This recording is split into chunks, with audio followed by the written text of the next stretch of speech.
हे भगवान, अन्नदाता को बचाओ। नमस्कार, बड़ी खबर के साथ मैं हूं दीपक कुमार। वाकई जब सरकार ना सुने तो भगवान से ही फरियाद लगानी पड़ेगी। झारखंड में एक किसान कर्ज के फंदे से झूल गया। कर्ज चुकाने की चिंता ने उसे आत्महत्या जैसा कदम उठाने पर मजबूर कर दिया। एक तरफ सरकार किसानों के लिए योजनाएं लाने, बैंक लोन माफ कराने जैसे कई दावे करती है, लेकिन हकीकत सामने है। धरातल की सच्चाई उस किसान की आत्महत्या ने बयां कर दी। हाँ, सियासतदान अपनी सहानुभूति का पिटारा लेकर उसके घर जरूर पहुंचते हैं, लेकिन राहत नहीं मिलती। आखिर कब तक बैंक के कर्ज के तले किसान की जिंदगी यूं ही दबती रहेगी? आखिर कब किसानों को उनके कर्ज से मुक्ति मिलेगी? बड़ी खबर में इन्हीं सवालों के जवाब तलाशने की कोशिश करेंगे।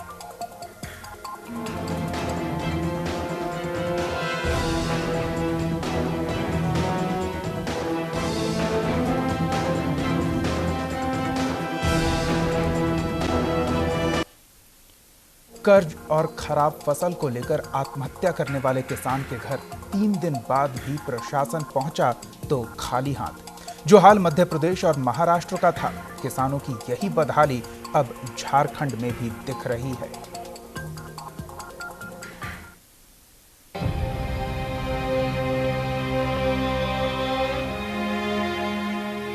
भारत में 1990 के बाद से किसान आत्महत्या के हालात पैदा हो गए। हर साल 10,000 से ज्यादा किसानों के आत्महत्या करने के आंकड़े प्रशासन की फाइलों में दर्ज हैं। बैंक का कर्ज और खराब फसल के बोझ की वजह से आत्महत्या करने वाले किसानों में एक नाम और जुड़ गया। झारखंड में एक और किसान ने आत्महत्या कर ली और उसकी आत्महत्या के 3 दिन बाद प्रशासन की नींद टूटी। सोमवार को जब मामले ने तूल पकड़ा, तब जाकर कांके के बीडीओ अपने अधिकारियों की टीम के साथ मृतक के घर पहुंचे। किसान के परिवार को राहत तो नहीं मिली। हाँ, बीडीओ ने मामले की जांच की बात जरूर कर दी। आज सुबह हम लोग मीडिया के माध्यम से जानकारी मिली है कि कलेश्वर महतो द्वारा मतलब ऋण के बोझ के तले आत्महत्या की गई है। उन्हीं का तहकीकात करने के लिए हम लोग यहाँ पर आए हैं कि वास्तविकता क्या है। अभी इसकी तहकीकात की जा रही है, जैसे ही स्पष्ट होगा उसके बाद हम लोग कुछ बता सकते हैं। उस किसान ने मरने से पहले अपनी दास्तान को कागज के एक पन्ने पर उतारा और अपनी जिंदगी की लीला खत्म करने के लिए फांसी के फंदे पर झूल गया।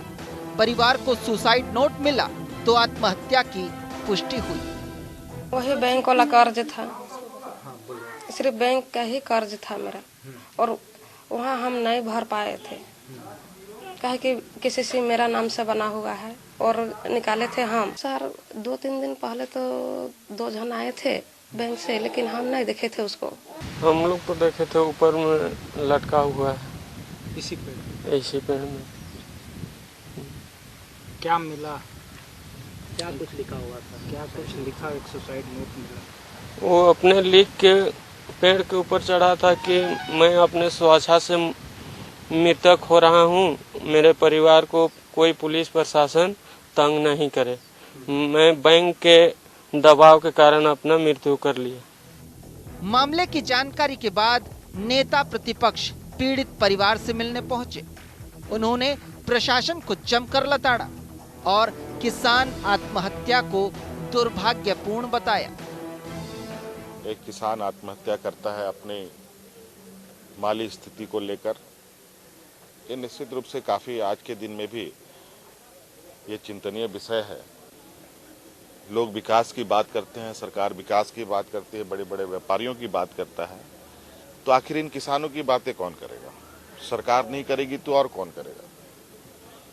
और आज यही वजह है कि देश के अंदर और विभिन्न राज्यों में किसान आज त्राहिमाम है और ये भगवान भरोसे अपना जीवन यापन कर रहे हैं। उधर रघुवर सरकार के मंत्री सीपी सिंह भी दुख प्रकट करने पहुंच गए और हेमंत सोरेन के मृतक के घर पहुंचने पर नाराजगी भी जाहिर की।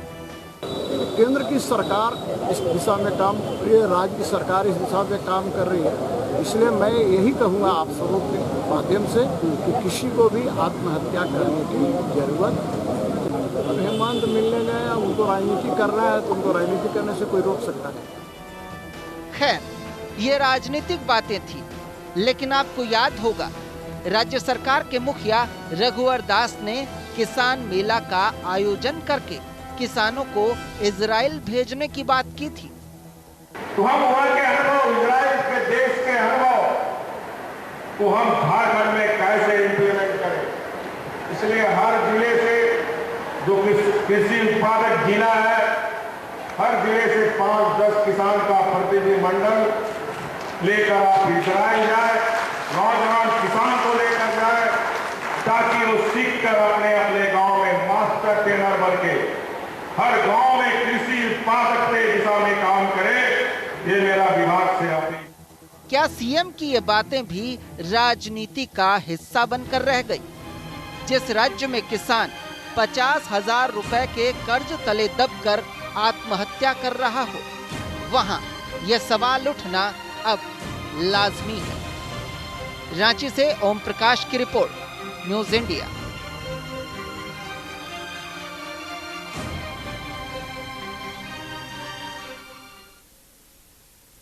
झारखंड में एक किसान ने आत्महत्या कर ली और आत्महत्या करने के लिए उसने एक सकारात्मक शब्द का इस्तेमाल किया कि फसलों को नुकसान होना, बैंकों का कर्ज नहीं चुकाना उसे प्रेरित कर रहा है आत्महत्या करने के लिए। क्या सरकार प्रेरित कर रही है किसानों को आत्महत्या करने के लिए? हम बात करेंगे। हमारे साथ कुछ मेहमान जुड़े होंगे। फिलहाल कांग्रेस विधायक इरफान अंसारी जी हमारे साथ जुड़े हुए हैं। इरफान जी, स्वागत है आपका न्यूज़ इंडिया पर। धन्यवाद। इरफान जी, एक किसान ने खुदकुशी कर ली और उसने अपने सुसाइड नोट में लिखा है कि जो हालात बने हैं उसने उसे प्रेरित किया है सुसाइड करने के लिए। क्या झारखंड सरकार ये स्थितियां बना रही है सूबे में कि वहां लोग अब प्रेरित हो रहे हैं आत्महत्या के लिए? चौंकाने वाली बात नहीं है। झारखंड ही नहीं, पूरे देश में जहाँ जहाँ भारतीय जनता पार्टी की सरकार है, वो लोग किसान विरोधी सरकार है, हरिजन विरोधी सरकार है, अल्पसंख्यक विरोधी सरकार है। और अब तो जनता ये महसूस करने लगी है, कहीं ना कहीं हम लोगों से बहुत बड़ी गलती हो गई कि हम लोगों ने भारतीय जनता पार्टी को सत्ता में बैठा दिया जी। इस सरकार के पास ना कोई विजन है, ना कोई दूरदृष्टि है। आपने देखा होगा कि जब भी यहाँ पे यूपीए की सरकार बनी थी, तब कांग्रेस की सरकार ने किसानों को सारा कर्ज माफ कर दिया था। केसीसी लोन जो कर्ज में डूब रहे थे किसान, सब कुछ माफ कर दिया था। लेकिन जैसे ही भारतीय जनता पार्टी की सरकार बनी, आपको लगता है कि ये लोन माफ एक भी नहीं किया। लोन माफ तो छोड़िए, बैंक किसान को लोन तक नहीं दे रही है। अब जो देश, जो भारत देश वर्ष हमारा, ये कृषि प्रधान देश है और यहाँ पर किसानों को कोई चिंता नहीं है। आज भी हमने देखने का मौका मिला कि ये भारतीय जनता पार्टी की सरकार ने अभी प्रखंड में, जिला में कृषि मेला का आयोजन किया है, लेकिन किसानों के प्रति कोई हमदर्दी नहीं है। आज झारखंड में मरा, बहुत बड़ा चौंकाने वाला बात नहीं है। किसान और भी लोग, काफी किसान मर रहे हैं, आत्महत्या कर रहे हैं।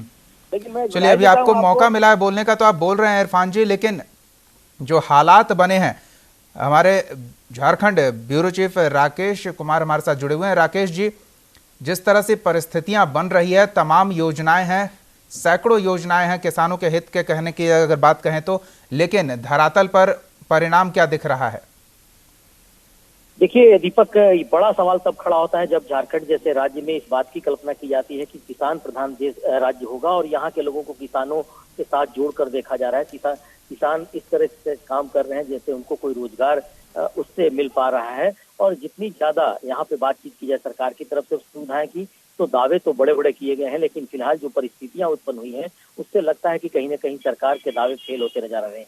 ताजा उदाहरण जिस तरीके से एक आत्महत्या का मामला आया है, उसमें सीधा जो सामने बात आ रही है, उसमें साफ तौर पे कहा जा सकता है कि आत्महत्या के पीछे कहीं न कहीं जो लोन की राशि है उसको लेकर कहा जा रहा है। और इस बात को लेकर सबसे बड़ी बात देखने को मिल रही है कि परिवार के लोग भी दबे जुबान से कुछ भी बोलने से डर रहे हैं, कुछ भी बोल रहे हैं वो दबे जुबान से बोल रहे हैं।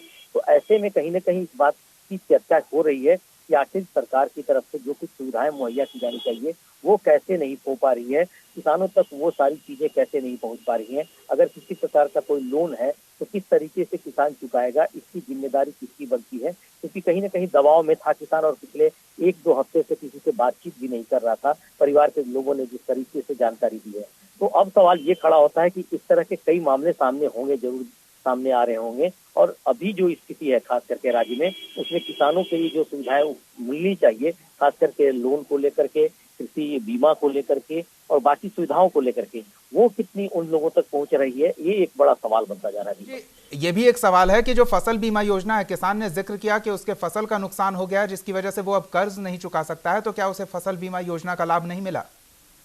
देखिए, अभी तहकीकात चल रही है, खास करके जिस तरीके से बातचीत हो रही है, जो इलाका है, गांव का इलाका है, परिजन काफी डरे सहमे हुए हैं। हालांकि इस बात की भी जानकारी मिल रही है कि कुछ अधिकारी या फिर बैंक के लोग या फिर जो कुछ इस इलाके में लोग हैं, वो परिजनों को कहीं न कहीं बोलने से मना भी कर रहे हैं, इसलिए सारी बातें खुलकर नहीं बोल पा रहे हैं परिजन। तो ऐसे में इस बात की जांच की जानी चाहिए। हालांकि सरकार की तरफ से एक जांच टीम का गठन भी किया गया है, लेकिन कहीं न कहीं बीमा की राशि सही समय पर मिलनी जो चाहिए वो नहीं मिल पा रही है। कई तरह की बातें आ रही है, बैंक का लोन है, साथ साथ सूदखोरों के लोन की बात कही जा रही है कि उससे भी कई तरह के लोन लिए थे और फसल का नुकसान हुआ है। तो सारी चीजें अब कहीं न कहीं आज के दायरे में हैं, लेकिन सबसे बड़ी बात कही जा सकती है कि जिस तरीके से सरकार और प्रशासन के साथ साथ वहाँ का जो तंत्र होता है, लेकिन जांच किस दिशा में होनी चाहिए ये भी जांच की जानी चाहिए। हमारे साथ बीजेपी विधायक योगेश्वर महतो जी जुड़े हुए हैं। योगेश्वर जी, स्वागत है आपका न्यूज इंडिया पर। धन्यवाद। योगेश्वर जी, झारखंड का एक किसान कह रहा है कि जो हालात बने हैं सूबे में वो उसे प्रेरित कर रहा है खुदकुशी करने के लिए और उसने झारखंड सरकार से प्रेरणा लेकर अपनी जान दे दी। ये परिस्थितियां बन रही है झारखंड में किसानों के लिए। देखिए, मैं एक चीज आपसे स्पष्ट रूप से कहना चाहूंगा कि पूरे देश के अंदर में अभी जिस तरह से आप देखे होंगे कि मध्य प्रदेश में, और वो जांच का विषय है, जांच जब सामने आएगा तो देखिएगा कहीं ना कहीं कांग्रेस के लोगों ने इसको उस्का करके आंदोलन को खड़ा कर करके और इस तरह का परिस्थिति खड़ा किया है। कहीं हमको एक मिनट, कहीं लगता है कि हमको कहीं ना कहीं इस राज्य को भी उस रूप में डिस्टर्ब करने का कहीं ना कहीं अंदर से चल रहा है जी। ऐसा हमको लग रहा है। मैं ये कहना चाहूंगा कि आज जहां तक लोन का सवाल है, आज कृषि बीमा योजना के अंतर्गत आप सब लोगों को जानकारी होनी चाहिए कि कृषि बीमा योजना के तहत में जो आज सुविधाएं दी गई है, जो योगेश्वर जी हमें जानकारी है, लेकिन हम उस जानकारी का क्या करें जिसके लिए वो योजना है, जिसे उसकी जानकारी होनी चाहिए थे, उसे जानकारी नहीं थी और ये हालात बन गए। निश्चित रूप से इसका कहीं ना कहीं जागरूकता की कमी है किसानों में, और हम लोग प्रयास कर रहे हैं, प्रयास हो भी रहा है। और आज जब हमारे यहाँ पंचायत के मुखिया हैं, हमारे यहाँ जनप्रतिनिधि वार्ड तक हैं, और सारे लोगों की ये जिम्मेदारी है कि हम किसानों को कृषि बीमा योजना के तहत में सबको जानकारी दें और उसका बीमा करवावें ताकि उसका लाभ लोगों को मिल सके। ये सामूहिक जिम्मेदारी है, ये सिर्फ एक सरकार की नहीं, एक सामूहिक जिम्मेवारी है। और सामूहिक जिम्मेवारी के तहत जब हम काम करेंगे तो किसान, आज यदि कृषि बीमा यदि कोई किसान कराता है तो मैं आपको बता दूं कि उसका फसल का नुकसान से ज्यादा लाभ मिलेगा। और यहाँ तक कि हम खलिहान में भी यदि नुकसान होता है तब भी जो है सरकार उसको डेढ़ा रूप में जो है उसका मुआवजा देगी। बिल्कुल, अच्छी बातें हैं, लेकिन जो एक और चीज आपने कही उस पर इरफान जी की प्रतिक्रिया जरूर चाहेंगे। इरफान जी, कांग्रेस का नाम एक बार फिर आ रहा है। आपने कहा कि किसान विरोधी सरकार है, लेकिन ये कह रहे हैं कि कांग्रेस है वो सरकार विरोधी है और किसानों को उकसा रही है आत्महत्या करने के लिए, दंगे फसाद में शामिल होने के लिए। इरफान जी, चलिए हम दोबारा कोशिश करते हैं इरफान जी से जुड़ने की। बहरहाल राकेश जी, जिस तरह की ये बातें सामने आ रही है, पक्ष और विपक्ष की तकरार तो हर मुद्दे पर स्वाभाविक है, लेकिन गंभीरता नहीं दिख रही। देखिए दीपक, सबसे बड़ी बात कही जा सकती है कि योजनाएं तो सरकार की काफी हैं, ऐसी योजनाएं हैं जो जनता तक पहुंचनी चाहिए, किसानों तक के लिए पहुंचने के लिए भी बड़ी बड़ी योजनाएं बनाई गई हैं। लेकिन सचमुच जो सरकार की मशीनरी है, सरकार का सिस्टम है, वो किस तरीके से काम कर रहा है, ये एक बड़ा सवाल है। क्योंकि 50,000 के लोन का मामला है और किस तरीके का लोन था, क्रेडिट कार्ड के माध्यम से लोन लेने की बात कही जा रही है। इसके अलावे भी कई कुछ लोन उस किसान से बताया जा रहा है कि था, और जिसको लेकर वो लंबे समय से दबाव में चल रहा था, फसल का नुकसान हो गया था। तो आखिर जो बैंक के अधिकारी हो या बाकी अधिकारी हो, वो किस तरीके से किसानों के साथ बात करते हैं, उस किसान के साथ किस तरीके से बात की जा रही थी, क्या सचमुच उस पर काफी दबाव डाला गया था ऋण को चुकता करने के लिए, इन सारी चीजों पर सवाल खड़ा उठता है। क्योंकि कहीं न कहीं सरकार की मशीनरी जब काम करती है तो वो सीधे सीधे काम करती है, उसके सामने वो नहीं समझ में आता है कि किस तरीके से उस किसान को सही में राहत पहुंचाई जा सकती है। लोन लेना स्वाभाविक प्रक्रिया है और उसके तहत किसान लोन लिया था। बिल्कुल, ये स्वाभाविक प्रक्रिया है, लेकिन इस प्रक्रिया को जो पहचानते हैं वो स्पष्ट तौर पर जानते हैं कि किस तरह से लोन देने के लिए रिश्वत ली जाती है और लोन वसूलने के लिए गला दबाया जाता है। योगेश्वर जी, यही परिस्थितियां हैं जो हकीकत है। निश्चित रूप से मैं कहीं ना कहीं कुछ बातों से सहमत हूं। जो प्रक्रियाएं हैं, आज भी हम भ्रष्टाचार मुक्त की बात जहां कर रहे हैं, निश्चित रूप से कहीं ना कहीं आज भी गड़बड़ियां हैं। और हम लोग 3 साल में बहुत कुछ नहीं सुधार सकते हैं। और उसके लिए हमारा प्रयास चल रहा है कि हर चीजों को पारदर्शिता के साथ ऑनलाइन सिस्टम से सारे चीजों को करें। ऐसा प्रयास जरूर सरकार कर रही है और उसमें काफी हद तक हम लोग सफल हुए हैं। लेकिन मैंने बार बार कहा है कि आज जनता के अंदर में जागरूकता लाने के लिए समाज के हर जागरूक व्यक्ति को, हर जनप्रतिनिधि को, चाहे वो वार्ड सदस्य हो, मुखिया हो, पंचायत समिति हो, चाहे वो जिला परिषद के लोग हों, चाहे विधायक हों, चाहे सांसद हों, या जो हमारा एनजीओ सेक्टर में जो काम कर रहे हैं, ऐसे सारे लोगों को एक जागरूकता के माध्यम से हम उन लोगों को जगाने की जरूरत है, जागरूक करने की जरूरत है। तभी हम भ्रष्टाचार मुक्त की बात कर सकते हैं। जहां तक है, मैं कहा कि आज के दिन में जो हमको जानकारी है, बैंक इस सब मामले में बहुत ज्यादा जवाब कहीं नहीं देता है। और कहीं ना कहीं हम बोले कि कहीं ना कहीं एक साजिश के तहत में जो कांग्रेसियों का खेल चल रहा है, जब आज उसका धरातल खत्म हो गया है तो उनका खेल चल रहा है। और हमको लग रहा है कि कहीं ना कहीं इसमें अच्छा दिख रहा है, कहीं ना कहीं असर तो दिख रहा है। लेकिन अभी मानसून का सीजन है और किसान छाती पीट रहे हैं कि क्या परिस्थितियां बन गई है, कैसे हम बीज डालेंगे, कैसे खाद का इंतजाम करेंगे। और बारिश होने को तैयार है, खेत तैयार हैं, लेकिन व्यवस्था तैयार नहीं है। राकेश जी, क्या लगता है व्यवस्था तैयार है आने वाले फसल सीजन के लिए? देखिए, यहाँ झारखंड की जब बात आती है तो कहीं न कहीं इस बात की चर्चा जरूर होती है कि समय पे खाद बीज का इंतजाम कैसे हो पाएगा, समय पे सिंचाई की सुविधा कैसे उपलब्ध हो पाएगी। इन सारी चीजों को लेकर किसान लगातार सवाल खड़ा करते रहे हैं। वर्तमान सरकार की बात की जाए तो निश्चित तौर पे दावे किए जा रहे हैं, योजनाएं बनाई गई हैं, बड़ी बजट सामने रखी गई है। लेकिन आज का जो उदाहरण सामने आया है, खास करके जिस इलाके में ये घटना घटी है, उस इलाके में ज्यादातर लोग खेती पर निर्भर करते हैं। और वो एक मिसाल के रूप में जाना जाता है वो इलाका, कि इस इलाके के लोग पढ़ लिख कर भी खेती की ओर जाते हैं और खेती को एक बड़े रोजगार के रूप में देखते हैं। और ऐसे मौके पे जब पिठोरिया जैसे इलाके में किसान आत्महत्या करता है तो कहीं न कहीं बड़ा सवाल खड़ा होता है कि आखिर सरकार और सरकार की मशीनरी किस तरीके से उन जगहों पर जा पा रही होगी जहाँ पे कोई इंतजाम पहले से नहीं है। क्योंकि पिठोरिया का इलाका काफी जागरूक है खेती को लेकर के, वहाँ भारी मात्रा में सब्जी का उत्पादन, अन्य फसलों का उत्पादन किया जाता रहा है। लेकिन बाकी के जगहों पे, पलामू जैसे इलाके हैं, बाकी जगह जहाँ पानी की व्यवस्था भी नहीं है, उन इलाकों में जब क्या स्थिति बनती होगी, जहाँ जब ऐसी स्थिति जब पिठोरिया में नजर आ रही है, तो ये एक बड़ा सवाल है। बिल्कुल, स्थितियां जैसी भी बनती होगी, कम से कम किसानों के अनुकूल तो नहीं बनती होगी। तिलेश्वर साहू हमारे साथ जुड़े, दिलेश्वर साहू माफ कीजिएगा, किसान नेता है, लेकिन उनसे कुछ बातचीत करने से पहले हम इरफान जी से एक चीज पर प्रतिक्रिया ले लें जो योगेश्वर महतो ने आरोप लगाया है।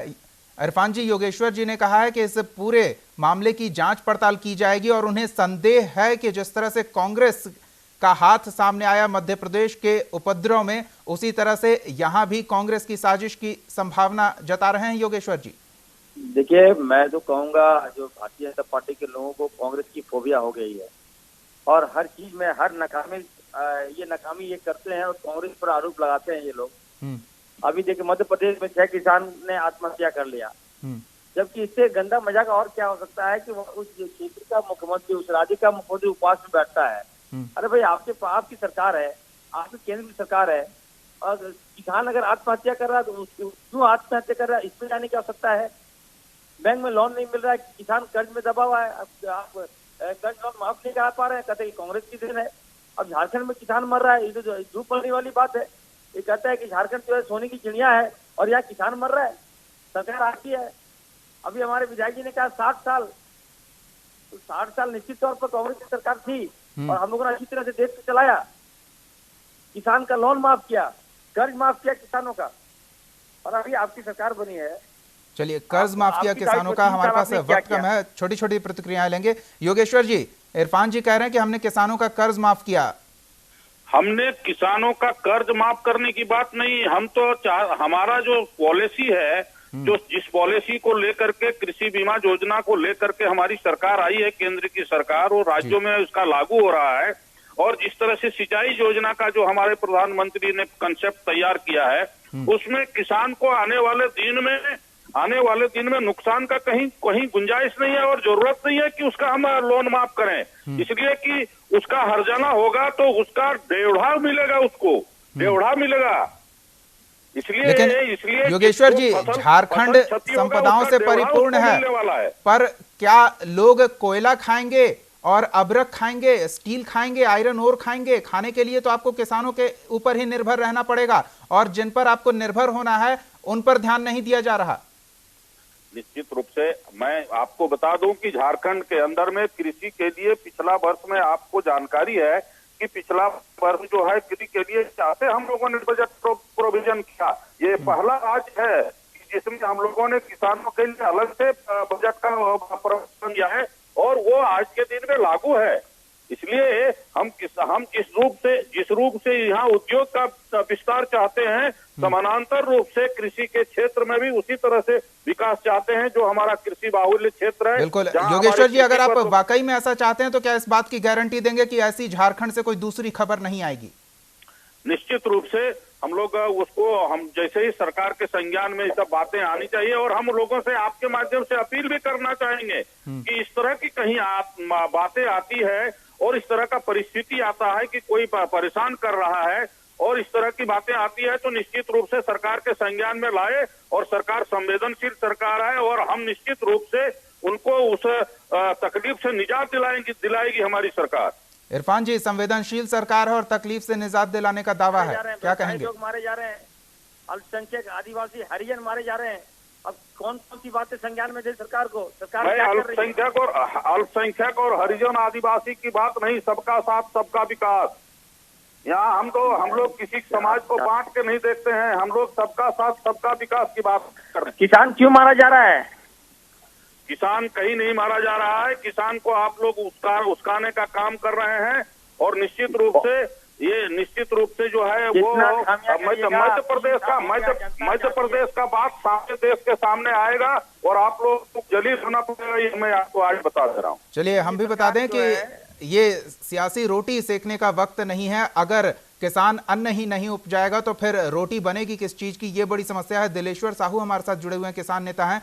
दिलेश्वर जी, क्या आपको इस बात से कोई फर्क पड़ता है कि सरकार क्या कह रही है, विपक्ष क्या कह रही है, या इस बात से फर्क पड़ता है कि आपके खेतों में रोपने के लिए बीज है या पानी पहुंच रही है और उन्हें बेहतर फसल हो इसके लिए खाद मिल रहा है? किस चीज से आपको फर्क पड़ता है?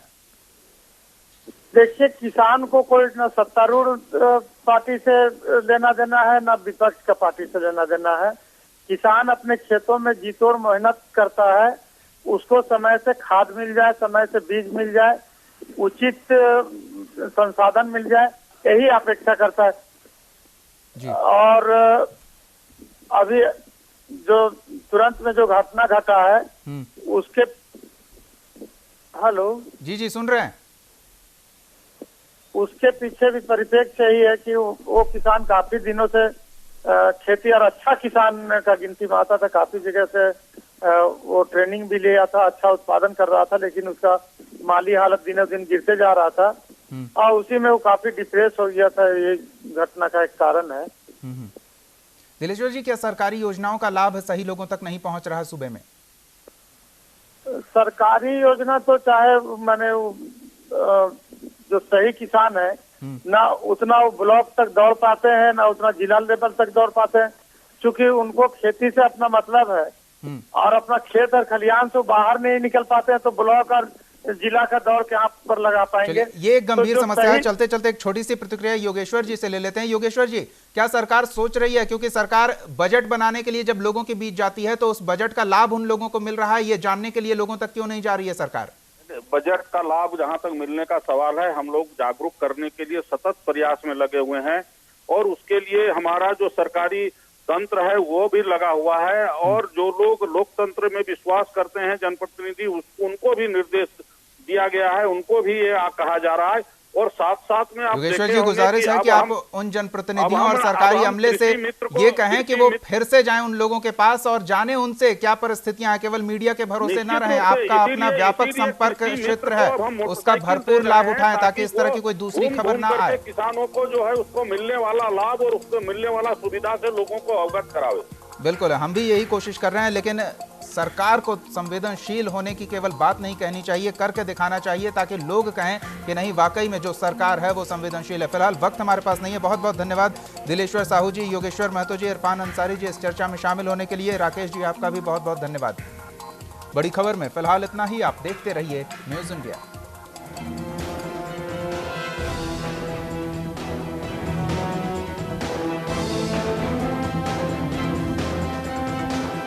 आप हमारे चैनल को YouTube पर सब्सक्राइब कर सकते हैं न्यूज इंडिया निम्स पर। इसके अलावा आप ट्विटर पर भी हमें न्यूज इंडिया 17 पर फॉलो कर सकते हैं। फेसबुक पर आप newsindia.nimsuni पर हमें लाइक कर सकते हैं।